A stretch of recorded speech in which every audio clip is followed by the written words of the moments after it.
افسوسناک واقعہ پیش آیا. اتنا بڑی مسجد، مدینہ مسجد طارق روڈ کے اوپر، میں تو سمجھ رہا تھا 25-30 سال، ایسے اندازہ لگایا تھا، پتہ چلا کہ 40 سال سے قائم. اور پورے طارق روڈ کے اوپر اول سے آخر تک کوئی اور مسجد نہیں، اور پارک برابر میں پیچھے پڑا ہوا ہے. اس کے بارے میں حکم دے دیا، ڈھا دو اس کو، پارک بناؤ اس کو. خدا کا خوف کرنا چاہیے. لوگ اس سلسلے میں بڑی غلط فہمی میں مبتلا ہیں.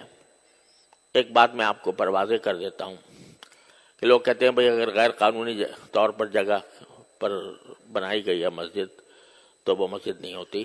یہ صحیح بات ہے، لیکن اس کا مطلب یہ ہے کہ ایک تو اگر کسی کی زمین پر جہاں جائز قبضہ کر کے مسجد بنائی جائے گی وہ بالکل ناجائز ہے، حرام ہے وہ.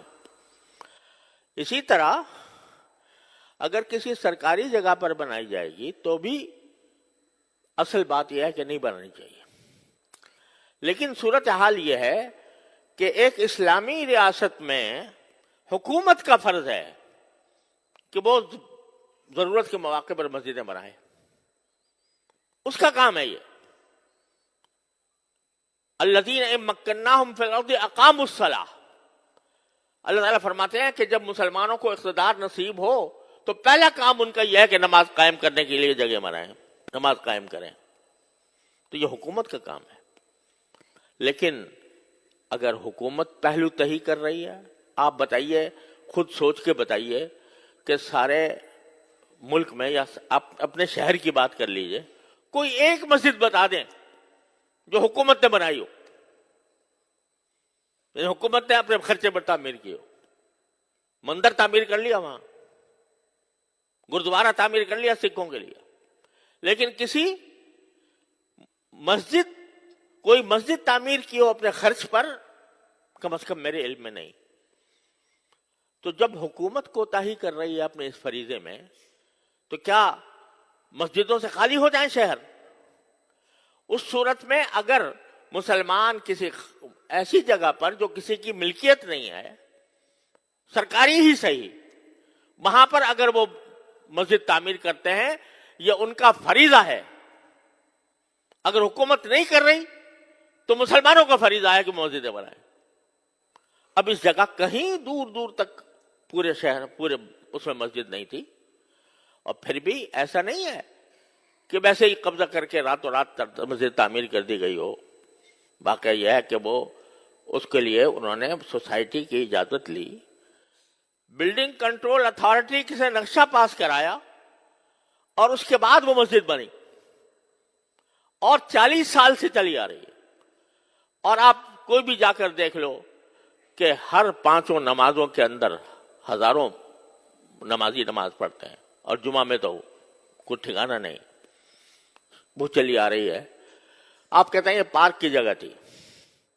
ارے بھائی پارک کی جگہ تھی، 40 سال نظر نہیں آیا. جن لوگوں نے این او سی دیا وہ کیسے دیا، اور جن لوگوں نے نقشہ پاس کیا وہ کیسے پاس کیا؟ آپ 40 سال کے بعد آ کر کہتے ہیں کہ یہ غیر قانونی ہے. اور میں نے وہ فیصلہ دیکھا جس فیصلے کے تحت یہ بات کہی گئی ہے. افسوس ہوتا ہے کہ اتنا بڑا مسئلہ، اور مشکل سے میرے خیال میں 20 سطروں میں لکھا گیا ہے، 22 سطروں میں. صرف اتنا ہے کہ کمیٹی کا ایک ممبر ہمارے سامنے پیش ہوا، اور اس سے ہم نے پوچھا کہ بھئی اس کی کیا قانونی کوئی اجازت آپ کے پاس ہے؟ اس نے کہا جی میرے پاس تو نہیں ہے. اب ایک ممبر ہے کمیٹی کا، کوئی صدر بھی نہیں، سیکریٹری بھی نہیں، مسجد کا متولی بھی نہیں. اس سے پوچھ لیا، اس نے کہا جی میرے پاس تو نہیں ہے. کہنے کا معلوم ہو گیا کہ کوئی نہیں ہے، لہذا اس کو 1 ہفتے کے اندر ختم کر دو. تو بڑا افسوسناک قسم کی بات ہے.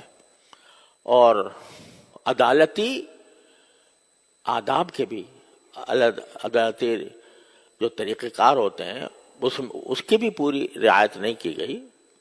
تو ان کا فرض ہے کہ وہ اس پر نظر ثانی کر کے اس فیصلے کو واپس لیں.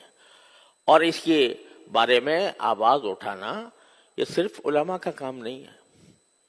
ہر بات میں یہی بولیں بھئی مسلمان بھی تو ہیں، وہ ہر مسلمان کے ذمہ ہے کہ وہ اس بارے میں قانون کے دائرے میں رہ کر، قانون کے دائرے میں رہ کر، لا قانونیت ہم نہیں چاہتے، ہم نے کبھی بھی لا قانونیت کی ترغیب نہیں دی، لیکن قانون کے دائرے میں رہتے ہوئے اس کے خلاف آواز بھی اٹھائیں، اور جو عدالتی طریقہ کار ہے نظر ثانی کا، وہ نظر ثانی کا طریقہ اختیار کریں۔ تو یہ ہر مسلمان کا فرض ہے۔ تو یہ نہ سمجھا کریں کہ جب بھی کوئی برائی ہوگی تو بس مولوی ہی بولے گا اور باقی کسی کی ذمہ داری نہیں ہے، ہر فرد کی ذمہ داری ہے۔ اور اگر یہ سلسلہ چل نکلا مساجد کو گرانے کا تو پتہ نہیں کہاں جا کر اس کی انتہا پہنچے گی۔ تو اس کو خیال کرنا چاہیے۔ اللہ تبارک و تعالیٰ اپنے فضل و کرم سے ہمیں اس امت کی جو اصل خاصیت ہے کہ امر بالمعروف اور نہی المنکر، شریعت کے دائرے میں رہ کر، اور الحمدللہ ہمارا قانون بھی اور آئین بھی کوئی اس کے تحفظ دیتا ہے، تو اس کے دائرے میں رہ کر اس کے بارے میں جتنا کسی مسلمان سے ہو سکے وہ کرنا چاہیے۔ وآخر دعوانا الحمدللہ۔